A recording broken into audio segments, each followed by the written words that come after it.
Hello दोस्तों, मैं Aryan Shukla, business advisor and founder online business workshop. आज हम बात करेंगे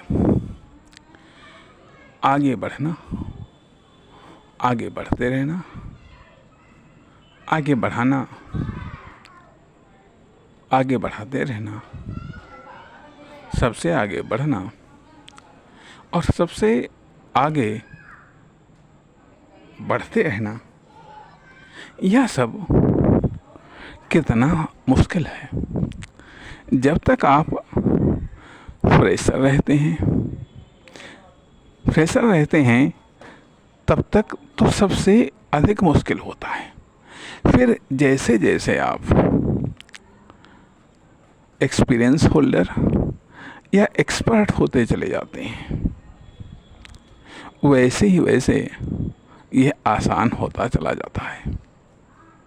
लेकिन इसके बावजूद भी ये जो 6 सेक्टर हैं, 6 सेक्टर आगे बढ़ना, आगे बढ़ते रहना, आगे बढ़ाना, आगे बढ़ाते रहना, सबसे आगे बढ़ना और सबसे आगे बढ़ते रहना, ये जो 6 सेक्टर हैं, ये तीनों कितने मुश्किल हैं, ये तीनों कितने मुश्किल कार्य हैं और कैसे इनको आसान बनाने का प्रयास किया जाता है और कैसे कैसे ये सब कार्य कठिन होते चले जाते हैं।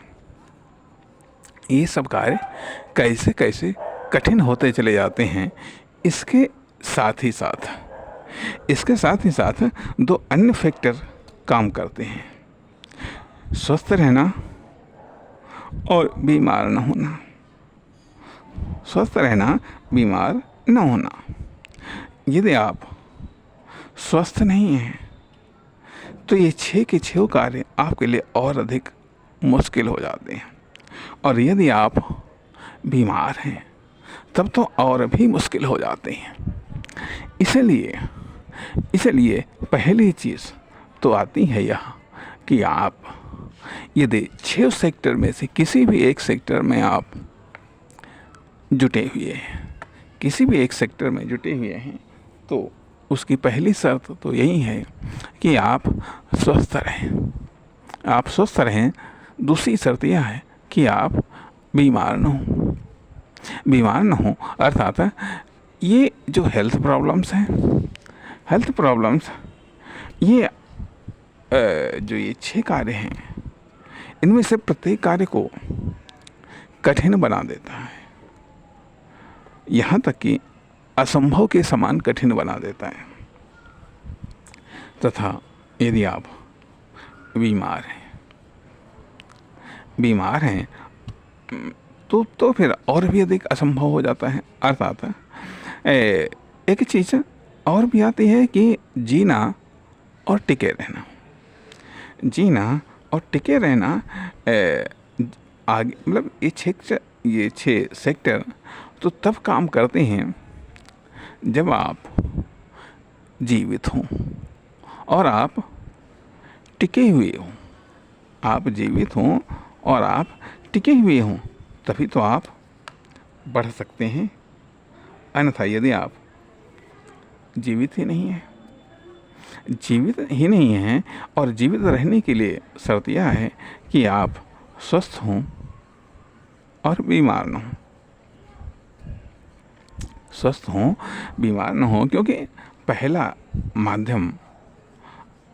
माध्यम इन 6 सेक्टर में से किसी भी सेक्टर में कार्य करने के लिए पहला माध्यम आपका शरीर है। अर्थात शरीर में दिमाग है, माइंड है। अर्थात आप मुख्यतः शारीरिक श्रम से आगे बढ़ रहे हैं या फिर आप मानसिक श्रम से आगे बढ़ रहे हैं या फिर आप कैरेक्टर से आगे बढ़ रहे हैं या फिर हार्ड वर्क से आप आगे बढ़ रहे हैं या फिर एक्सपीरियंस से आगे बढ़ रहे हैं या फिर टैलेंट से आगे बढ़ रहे हैं। अर्थात ये सब आगे बढ़ाने कि ये सब टूल्स हैं। और अब मुश्किलें कहाँ पर आती हैं? मुश्किलें कहाँ पर आती हैं, पुनः मुश्किलों को थोड़ा हम गिराना चाहेंगे। पहली बात तो आती है यह कि जब बालक का जन्म होता है, बालक का जन्म होता है तब वह मुख्यतः शारीरिक विकास के लिए संघर्ष करता है। शारीरिक विकास के लिए संघर्ष करता है। जब शारीरिक विकास होने लगता है तो मानसिक विकास के लिए वह संघर्ष करता है। वह मानसिक विकास के लिए संघर्ष करता है। अब शारीरिक विकास और मानसिक विकास एक साथ होने लगते हैं, एक साथ होने लगते हैं, लेकिन अब इसमें ये कह लीजिएगा शारीरिक या मानसिक विकास या वृद्धि एक साथ होने लगते हैं। इनमें दिक्कत उपलब्धता की आ जाती है। उपलब्धता की आ जाती है क्या अर्थात है, शारीरिक स्वास्थ्य के लिए किस प्रकार की चीज़ें उपलब्ध हैं, किस प्रकार की चीज़ों का उपयोग किया जा रहा है या उपभोग किया जा रहा है, इससे शारीरिक विकास प्रभावित होता है। तथा मानसिक विकास के लिए किस प्रकार की चीज़ों का अध्ययन किया जाता है, किस प्रकार की चीज़ें अध्ययन के लिए मिलती हैं, या किस प्रकार की लोग सलाह एग्जाम्पल देते हैं, या किस प्रकार की सलाह या एग्जाम्पल या किस प्रकार की इंफॉर्मेशन आपके आसपास में उपलब्ध है। इससे मानसिक विकास होता है। अर्थात आमतौर पर फॉर्मल एजुकेशन अर्थात स्कूली एजुकेशन मानसिक विकास करती है। अब इसमें भी मेहनत या तमाम सारी चीज़ें होती हैं जिनके द्वारा मानसिक विकास और शारीरिक विकास होता है। शारीरिक विकास, अब कैरेक्टर का भी विकास होता है। कैरेक्टर के साथ ही साथ एक क्वालिटी का भी विकास होता है। अर्थात जहाँ पर शारीरिक हेल्थ को मेंटेन किया जाता है वहीं पर मानसिक हेल्थ को मेंटेन किया जाता है, क्वालिटी को मेंटेन किया जाता है और कुछ क्वांटिटी को भी मेंटेन किया जाता है। ये सब अनजाने में। इसके बाद में शारीरिक विकास, मानसिक विकास और जो मानसिक विकास के साथ में कैरेक्टर का विकास, ये तीनों के तीनों ये सब टूल्स बनते हैं किसके, करियर के विकास में ये इंटरनल टूल्स बनते हैं। एक्सटर्नल टूल्स क्या है, संभावना या चांस। इंटरनल टूल्स में कैरेक्टर है, आपका मानसिक विकास है, आपका शारीरिक विकास है, तथा एक्सटर्नल टूल्स में संभावना और चांस। अब जब करियर के विकास की बात आती है तो अब करियर का विकास करना अर्थात पहली बात तो शारीरिक विकास, ये भी अपने आप में काफ़ी कठिन कार्य है। मानसिक विकास यह भी अपने आप में कठिन कार्य है। खैर जैसे तैसे ये सब हो गया। अर्थात यदि परिवेश या उपलब्धता ये सब अच्छी मिलती हैं तो निश्चित तौर पर अच्छा विकास होता है। अर्थात ये फिर अच्छे टूल्स होते हैं। अर्थात ये बेस्ट टूल्स का काम करते हैं जब करियर के विकास की बात आती है। अब करियर के विकास की बात, स्वाभाविक बात है कि इसके लिए आपको कोई न कोई फील्ड चुनना होता है। अर्थात या तो जॉब या बिजनेस या फिर सेल्फ एम्प्लॉय। अर्थात करियर प्रोफेशनल रूप में, नॉन प्रोफेशनल रूप में इन सब चीज़ों में अर्थात इन सब दृष्टिकोणों से आपको फील्ड चुनना होता है। फील्ड चुनने के बाद में आपको एंट्री करनी होती है। अर्थात ये चांस और संभावनाओं पर आधारित होता है। अर्थात हर स्टेप पर, हर लेवल पर तमाम प्रकार की बाधाएं आती हैं, दिक्कतें आती हैं। कभी इंटरनल प्रॉब्लम्स आती हैं, कभी एक्सटर्नल प्रॉब्लम्स आती हैं। कभी मूड नहीं होता है तो कभी मन नहीं होता है, कभी शरीर नहीं चाहता है, कभी शरीर नहीं चाहता है। ब्रेकर आते हैं और आगे बढ़ना इन्वेस्टमेंट मांगता है। न केवल आगे बढ़ना इन्वेस्टमेंट मांगता है, बल्कि चांस और अवसर भी मांगता है।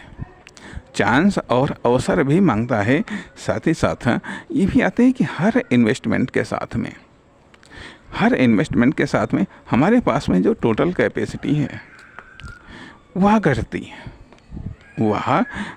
है, बशर्ते कि जितना इन्वेस्टमेंट हुआ है उससे कम हमें रिटर्न मिले।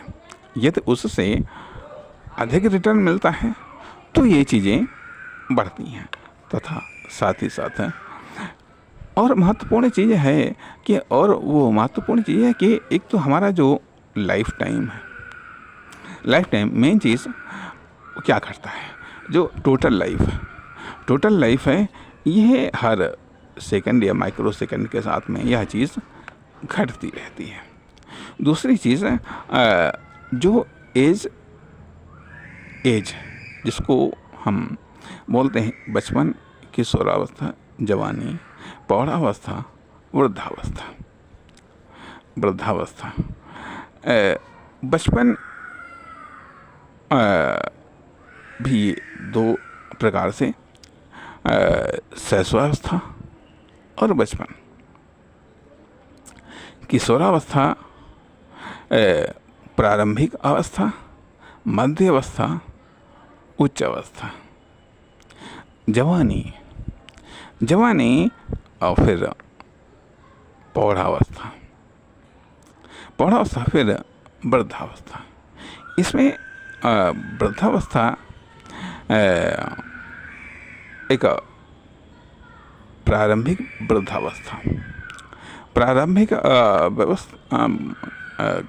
वृद्धावस्था और फिर मध्य अर्थात प्रारंभिक में शरीर या दिमाग में से कोई एक चीज़ थकती है और तथा मध्य वृद्धावस्था में शरीर और दिमाग दोनों थकने लगते हैं और उच्च वृद्धावस्था में अशक्त हो जाती है शरीर और दिमाग। ये कह लीजिएगा कि बल्कि शरीर और दिमाग वृद्धावस्था की उस स्टार्टिंग को कहा जा सकता है कि जिसमें व्यक्ति केवल लिविंग कार्यों तक सीमित जाता है, अर्थात दैनिक दिनचर्या तक, नित्य कर्म करना, नहाना धोना, खाना पीना, केवल यहाँ तक ही वो सीमित हो जाता है या घर के अंदर ही सीमित हो जाता है। अर्थात जो स्थिति शैशवावस्था की होती है वही स्थिति वृद्धावस्था की होती है। तो इसलिए यहाँ पर कहने का अर्थ यह बनता है कि जो कुछ भी हमने इस मिडिल एज में तैयारी की है तो वृद्धावस्था में हम उसको न तो कंट्रोल कर सकते हैं, ना उसमें हम इन्वेस्टमेंट कर सकते हैं।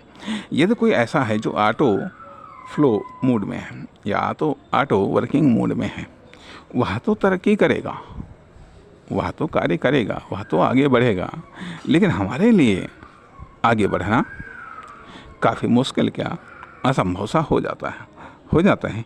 इसलिए सवाल ये उठता है कि उस वृद्धावस्था के लिए हमें कुछ ऐसे प्रोजेक्ट कंप्लीट कर डालने चाहिए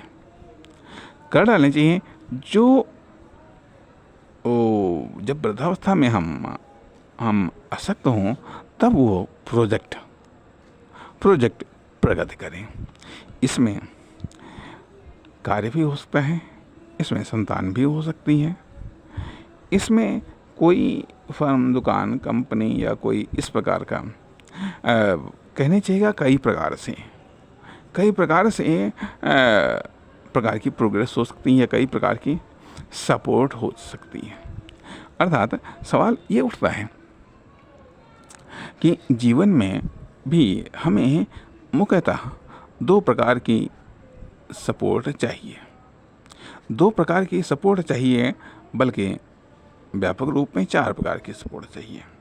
अर्थात 2 प्रकार की सपोर्ट में एक तो आर्थिक सपोर्ट चाहिए, दूसरी इंसान के रूप में सपोर्ट चाहिए, दूसरी इंसान के रूप में सपोर्ट चाहिए, तथा तीसरी ईश्वर या भाग्य के रूप में सपोर्ट चाहिए, चौथी एक्सटर्नल अर्थात चांस या अवसर या संभावना के रूप में सपोर्ट चाहिए।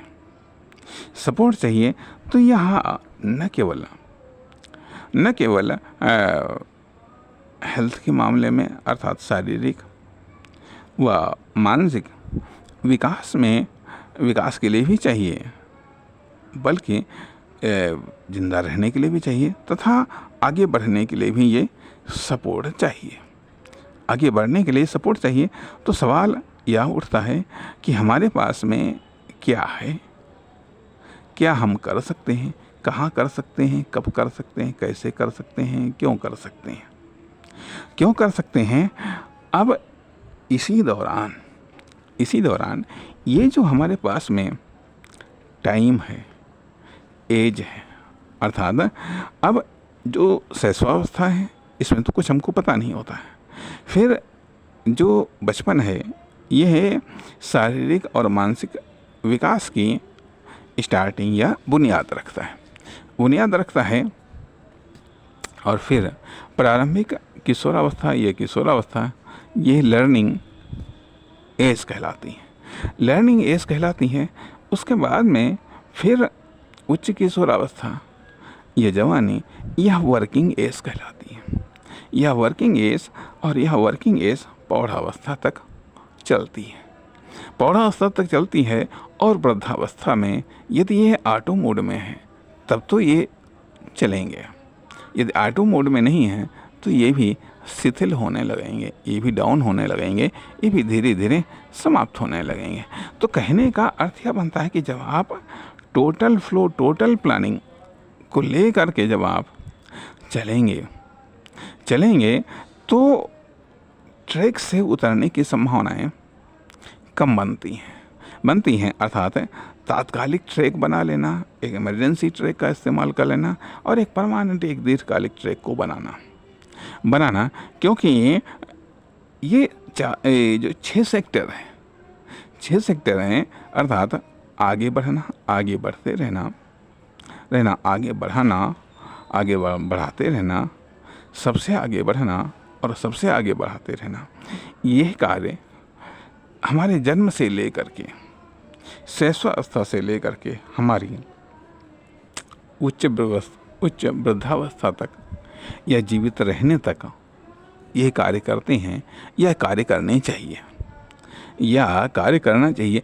तभी हमको बेहतर सपोर्ट इन चारों सेक्टर की मिल पाती है। आर्थिक सपोर्ट तथा मानवीय सपोर्ट, ईश्वरीय सपोर्ट व एक्सटर्नल सपोर्ट, ये चारों के चारों सपोर्ट मिल पाती हैं। न केवल ये चारों के चारों सपोर्ट, ये मतलब चारों सपोर्ट एक्सटर्नल सपोर्ट हैं, और इंटरनल सपोर्ट में हमारा स्वस्थ होना, हमारा बीमार न होना, स्वस्थ होना, बीमार न होना, तथा मानसिक रूप से स्वस्थ होना या स्ट्रांग होना है ना, या करेक्टर के रूप में स्ट्रांग या मजबूत होना, ये चीज़ें हमें जीवन के अंतिम समय तक चाहिए होता है। अब इन जो हमको चाहिए होता है, ठीक है, उसको हासिल करने के क्या तरीके हैं, क्या माध्यम है, या उसको हासिल करने के लिए हमारे पास में क्या होता है। एक तो पहली चीज़ तो आती है यहाँ कि बैकग्राउंड, जिस बैकग्राउंड में हमने जन्म लिया। दूसरी चीज़, हम पुरुष हैं या स्त्री, ये चीज़ साथ ही साथ हमारा शरीर या हमारा स्वास्थ्य या हमारी एज या हमारा नॉलेज या हमारा स्किल, हमारा एक्सपीरियंस, हमारा टैलेंट, हमारा स्पेशलाइजेशंस, अर्थात सवाल ये उठता है कि हमने किन किन टूल्स को विकसित किया है, हमने किन किन टूल्स को विकसित किया है आगे बढ़ने के लिए, आगे बढ़ते रहने के लिए, आगे बढ़ाने के लिए, व आगे बढ़ाते रहने के लिए तथा सबसे आगे बढ़ने के लिए, वो सबसे आगे बढ़ते रहने के लिए किन किन टूल्स का हमने निर्माण किया है, किन किन टूल्स का हमने विकास किया है। ये किस क्वालिटी में है, किस क्वांटिटी में है। क्वांटिटी में, क्योंकि इनसे हम आगे बढ़ते हैं, अर्थात ये चीज़ें हमारे पास में, तथा इसके अलावा जो आगे बढ़ना होता है वह कुछ सेक्टर्स में नापा जाता है। जैसे कि मान लिया आपकी आर्थिक स्थिति, इकोनॉमिक कंडीशंस, दूसरी अर्निंग कंडीशंस, तीसरी चीज़ कितने लोग आपको जानते हैं एक पॉजिटिव रूप में, तथा कितने लोग आपको जानते हैं तथा स्ट्रेंथ आपकी क्या है, कितने लोग साथ हैं, ये किस प्रकार की ताकत आपके साथ में है, अर्थात हेल्थ कंडीशंस, वेल्थ कंडीशंस और स्ट्रेंथ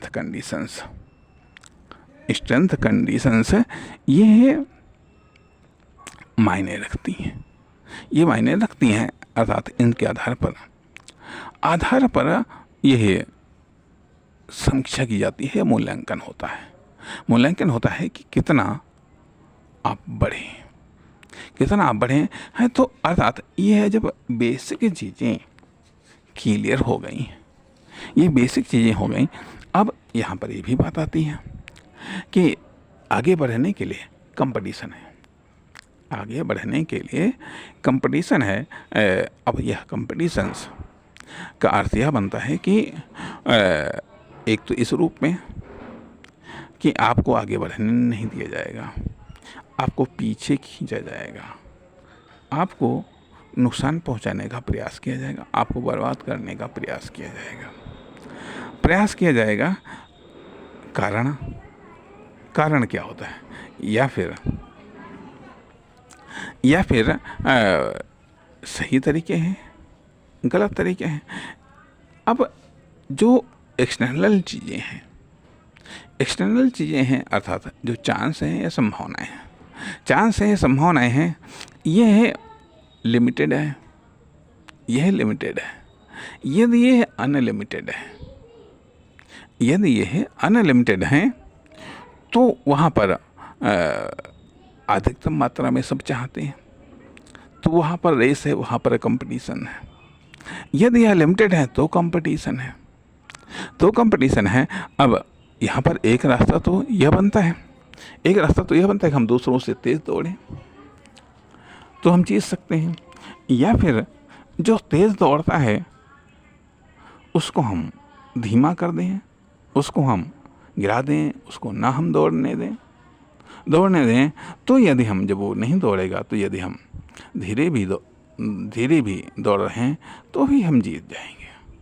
अर्थात दूसरे को गिराकर या नुकसान पहुंचा करके आगे बढ़ना, और दूसरे को नुकसान या हानि न पहुंचाते हुए खुद अधिक मेहनत के द्वारा, खुद अधिक प्रयासों के द्वारा आगे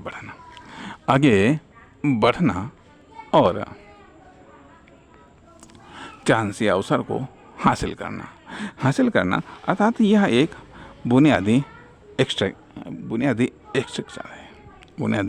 नियम है आगे बढ़ना या आगे बढ़ते रहने का।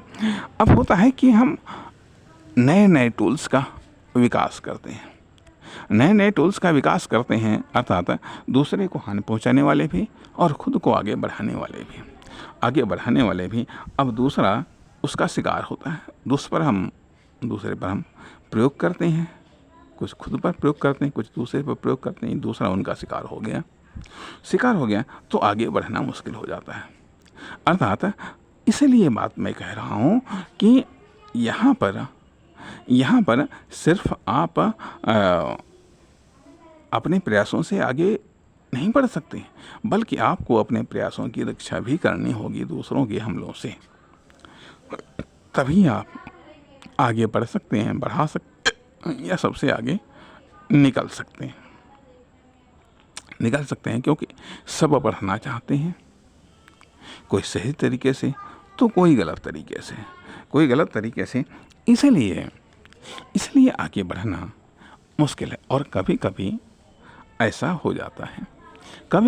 हो जाता है कि जब हम बीमार हो जाते हैं, कहने का अर्थ यह बनता है कि जो भी चीज़ें हैं, ये जो भी हमारे टूल्स हैं, जब उन पर किसी प्रकार का अटैक हो जाता है और हमको पता ही नहीं चलता है, अर्थात जिसको हम बोलते हैं कि एक वायरस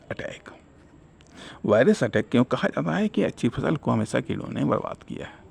तो कीड़े, जर्म्स सूक्ष्म होते हैं, पता नहीं चलता है कि किस समय इनका अटैक हुआ है, लेकिन जब ये डैमेज कर देते हैं तब हमें पता चलता है कि ये तो सब डैमेज हो गया मामला। ये सब डैमेज हो गया है, तो हमारे पास में प्रोटेक्शन ऑफ वायरस या फिर बीमारियों से लड़ने के लिए हमारे पास में किस प्रकार की प्रतिरोधक क्षमता है, अर्थात जो हमारे प्रयासों की रक्षा कर सके, हमारे उत्साह की रक्षा कर सके, हमारे टूल्स की रक्षा कर सके, हमारे गोल की रक्षा कर सके, या हमारी हार्ड वर्किंग पावर की रक्षा कर सकें। अन्यथा जब ये सब चीज़ें डैमेज होने लगती हैं, स्वाभाविक बात है कि हमारे प्रयत्न फीके पड़ जाते हैं, या फिर ये कह लीजिएगा कि उस समय भी हमें नुकसान होता है कि जब हम इन्वेस्टमेंट करते हैं, लेकिन उसका जब रिटर्न नहीं मिलता है, जब हम सफल नहीं होते हैं, जब हम कामयाब नहीं होते हैं, जब हम आगे बढ़ नहीं पाते हैं, तो जो कुछ भी हमने इन्वेस्ट किया है, चाहे अपनी लाइफ का टाइम इन्वेस्ट किया हो, या एज इन्वेस्ट किया हो, या कोई साधन या संसाधन हमने इन्वेस्ट किया हो, वो सब बेकार चला जाता है। क्योंकि मेन बात यह आती है कि साधन या संसाधन या एज या कह लीजिएगा टाइम, ये सब लिमिटेड है। तो ये है, जब ये सब लिमिटेड है, इनका इस्तेमाल करने पर यदि रिटर्न नहीं मिला तो ये नष्ट हो गए। अगर रिटर्न मिलता है तो यहाँ इन्वेस्टमेंट हो सकता है, उपयोग हो सकता है। अर्थात एक चीज़ तो आती है या कि जब हम आगे बढ़ने के लिए प्रयत्नशील हैं, दूसरे अर्थात इन्वेस्टमेंट कर रहे हैं। दूसरी चीज़ ये आती है कि हम इसके अलावा क्या करते हैं, हम उपभोग करते हैं, कंजप्शन करते हैं। और हम तीसरी चीज़ होती है कि हम खुद को बर्बाद करते हैं, खुद के साधन या संसाधनों को हम बर्बाद करते हैं, डिस्ट्रॉय करते हैं। 3 प्रकार की चीज़ें हम करते हैं। हम इन्वेस्टमेंट करते हैं, हम डिस्ट्रॉय करते हैं, हम उपभोग करते हैं। उपभोग और डिस्ट्रॉय लगभग एक प्रकार की बर्बादी है। लेकिन उपभोग ऐसा है जो कि पावर या संसाधनों को फिर से रिचार्ज कर रहा है। तो वह उपभोग भी एक प्रकार का इनडायरेक्ट इन्वेस्टमेंट है। उपभोग एक प्रकार का इनडायरेक्ट इन्वेस्टमेंट है। जैसे कि मान लिया हम भोजन करते हैं, अर्थात यदि हम कार्य न करें, यदि हम चाहे हम कार्य करें या ना करें, भोजन तो हमको करना पड़ेगा। मतलब भोजन हम क्यों करते हैं, एक बात आती है। तमाम सारे कारण हो सकते हैं, लेकिन यहाँ पर हम बात कर रहे हैं कि भोजन करने से हम जिंदा रहते हैं। जिंदा रहने से हमको टाइम मिलता है, टाइम मिलता है आगे बढ़ने के लिए। जिंदा रहने से हमको टाइम मिलता है आगे बढ़ने के लिए, और उस टाइम में हम आगे बढ़ने के लिए हम प्रयत्न कर सकते हैं, प्रयास कर सकते हैं, कार्य कर सकते हैं। सोच, चिंतन, मनन, ऐसा तमाम सारे ऑप्शंस हैं आगे बढ़ने के। उनमें से किसी का या एक से अधिक ऑप्शंस का हम इस्तेमाल कर सकते हैं, इसलिए हम भोजन करते हैं। दूसरी चीज़ आती है कि जब हम भोजन से हमको एनर्जी प्राप्त होती है, और जब हम कार्य करते हैं, सोचते हैं, विचार करते हैं, तमाम सारे ऑप्शंस को हम इस्तेमाल करते हैं, ट्रैवल करते हैं, तो उससे एनर्जी का विनाश होता है। उससे एनर्जी का विनाश होता है, और एनर्जी को फिर से प्राप्त करने के लिए हमें भोजन को करना पड़ता है। भोजन को करना पड़ता है या हमें रेस्ट लेना पड़ता है, तो भोजन या रेस्ट एक प्रकार का कंजप्शन है, लेकिन इससे हमको एनर्जी प्राप्त होती है, और उस एनर्जी को हम सही तरीके से हम इस्तेमाल करके हम आगे बढ़ सकते हैं। अब उस वह एनर्जी तो एक निश्चित समय के बाद में नष्ट होनी ही होनी। जब या तो हम उसका इन्वेस्टमेंट करें, या फिर से उसका हम कंजप्शन करें, या फिर हम उसको डिस्ट्रॉय कर दें, अर्थात ऐसे कार्यों में लगा दें जिससे वह एनर्जी का नुकसान हो। तो अर्थात ये जो आगे बढ़ना क्यों मुश्किल है। एक तो जो हमारी डिस्ट्रॉयड कैपेसिटी है, जिसमें हमारा एक प्रमुख कार्य डिस्ट्रॉय करना, नष्ट करना। दूसरी चीज़ आती है कि मतलब अनपर्पस्ड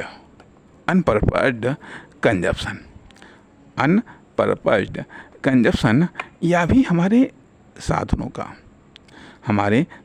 का या हमारे टाइम का या हमारे एज का उपभोग करता है, जिसके बदले में हमको कोई रिटर्न नहीं मिलता है। इसलिए ये कह लीजिएगा कि नॉन रिटर्नेबल इन्वेस्टमेंट या भी एक प्रमुख बाधा है आगे बढ़ाने में। आदि ये जो 6 सेक्टर हैं उनमें एक महत्वपूर्ण बाधा है, या ये कह लिया जाएगा अनप्लानेड इन्वेस्टमेंट तथा अनचाहे अटैक या अनचाहे ब्रेकर। अब ये सवाल उठता है कि आखिरकार हम बढ़ किस सेक्टर में रहें या बढ़ना किस सेक्टर में चाहते हैं। प्रोफेशनल सेक्टर अर्थात अब यहाँ तक कि जो आगे बढ़ने के मामले में अर्थात कि मतलब हियरिंग एक महत्वपूर्ण फैक्टर आता है। दूसरी जाती है रिपेयरिंग, लेकिन डैमेज होता है रिपेयरिंग। तीसरी जाती है प्रिपेयरिंग, केयर करना, प्रिपेयरिंग और रिपेयरिंग। ये तीनों सेक्टर एक साथ में चलते हैं, या तीनों वर्क या तीनों प्रकार की क्रियाएं एक साथ में चलती हैं। तो इससे केयरिंग से जो नुकसानदेह अटैक हैं उनसे हम रक्षा करते हैं खुद के पार्ट्स को, तथा रिपेयरिंग से जो कुछ जब रक्षा नहीं कर पाते हैं तो उससे जो डैमेज होता है उसको हम फिर से मैनेज करते हैं, उसको फिर मेंटेन करते हैं रिपेयरिंग के द्वारा। प्रिपेयरिंग के लिए हम अगली नेक्स्ट लेवल पर जाने के लिए हम तैयारी करते हैं। तो ये चीज़ें एक साथ में अब यहाँ से पहली चीज़ आती है कि लर्निंग में आते हैं। लर्निंग में ये सब प्रयास किए गए। ठीक है, लर्निंग में हमने एक प्रगति की, अर्थात प्रगति की एक परिभाषा निर्धारित हुई, प्रगति की लेवल एक निर्धारित हुई। यह प्रगति की एक पार्टिकुलर परिभाषा डिफाइंड हुई कि हाँ आपने लर्निंग में ये प्रगति की। ठीक, लर्निंग के बाद में फिर बात आती है कि कैरियर की प्रगति के बारे में। अब लर्निंग एक टूल्स की तरह काम करेगा कैरियर की प्रगति को लेकर के। अब यहाँ से फिर से स्टार्टिंग लर्निंग में आप मास्टर बन गए, ठीक है, लर्निंग में आप एक्सपर्ट बन गए, लर्निंग करते करते आप एक्सपर्ट बन गए। अब वर्क की स्टार्टिंग तो लर्निंग में तो एक्सपर्ट बनाने के लिए, लर्निंग में तो आपको मास्टर बनाने के लिए आपके टीचर्स थे, प्रोफेसर थे, एक्सपर्ट थे। लेकिन अब वर्किंग में कौन एक्सपर्ट बनाएगा?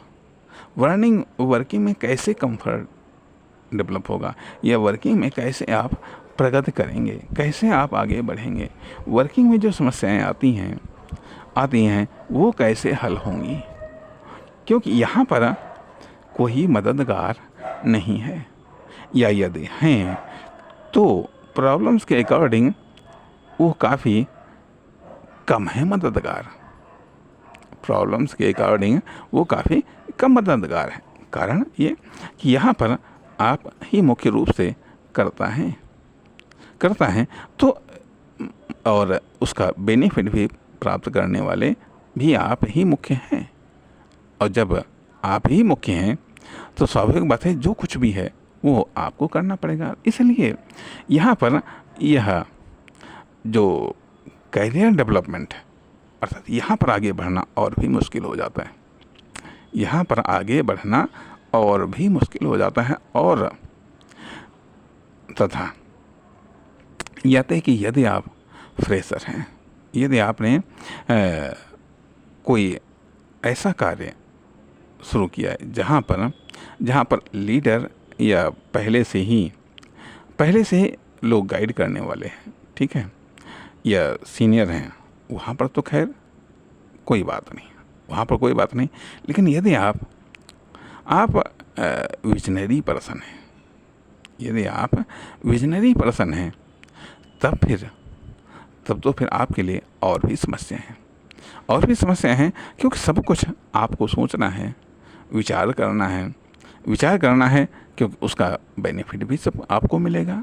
अर्थात यदि मैक्सिमम बेनिफिट है तो मैक्सिमम लॉस भी आपका है, नहीं तो मिनिमम बेनिफिट तो मिनिमम लॉस, तो ये पॉलिसी भी मिनिमम बेनिफिट मिनिमम लॉस, ये भी आपको आगे बढ़ने से रोक सकती है, या ये भी आपको आगे बढ़ा सकती है। और अर्थात यदि धीरे धीरे बढ़ाएगी तो धीरे धीरे नुकसान पहुंचाएगी। यदि मैक्सिमम बेनिफिट मैक्सिमम लॉस, तो यदि ये तेज़ी से आपको बढ़ाएगी तो तेज़ी से आपको नुकसान भी पहुंचाएगी,